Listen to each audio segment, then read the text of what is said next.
suis actuellement animatrice RH et qualité au sein de l'entreprise Carmelec. J'ai eu mon diplôme d'ingénieur en 1999 en mathématiques et modélisation. Carmelec est une société d'une vingtaine de personnes à peu près basée sur Perpignan qui conçoit, fabrique, commercialise et répare des appareils de mesure dans la radioprotection et le CND principalement. Le CND, c'est le contrôle non destructif. Donc nos appareils vont venir dans des gros systèmes qui permettent de contrôler par exemple des pièces métalliques dans l'aéronautique ou le ferroviaire. Donc nos appareils sont des systèmes portables qui viennent contrôler les systèmes de contrôle en fait. Une grande partie des produits de Carmelec sont destinés aux centrales nucléaires en France.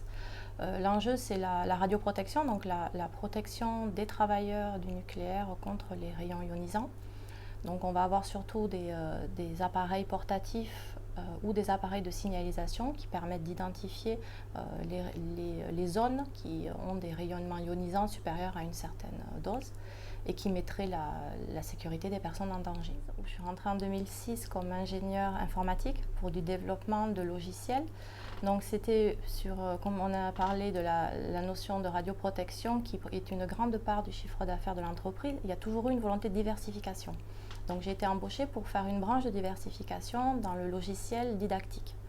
Donc c'est par la notion de développement informatique que je suis rentrée, puis après plusieurs évolutions de poste et de nombreuses formations aussi personnelles. Je me suis plutôt dirigée vers la qualité et le RH au sens plus relationnel, c'est-à-dire je m'occupe des entretiens individuels, du processus d'embauche.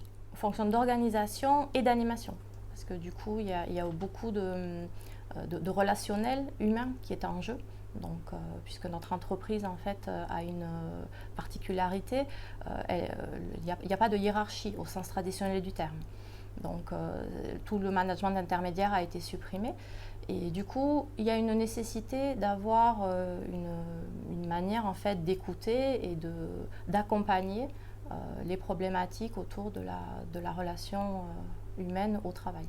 Les facteurs de succès, je ne sais pas exactement pour devenir ingénieur, en tout cas pour mon cas, c'est de suivre mes intuitions en fait. C'est-à-dire qu'après le bac, avec une mention bien, on m'a dit, à l'époque c'était un bac C, bon, ça n'existe plus trop, mais on m'a dit il faut faire absolument une école maths sup, c'est ce qu'il faut faire. Moi ça me disait rien du tout, j'ai dit non, moi je vais faire la fac. Donc les trois quarts de mes profs m'ont tourné le dos en disant mais c'est n'importe quoi, tu ruines ta carrière, allez bon, on va faire ta fac si tu veux. Donc moi j'ai fait mon petit DUG à l'époque, donc bac plus 2 à la fac et ensuite j'ai intégré donc une école d'ingénieur et d'avoir écouté mon rythme en fait et ce que j'avais besoin, je pense que ça a été utile parce que je me suis reconnue dans ce que j'ai fait et les études m'ont vraiment fait envie et ça j'imagine que c'est une des clés de succès.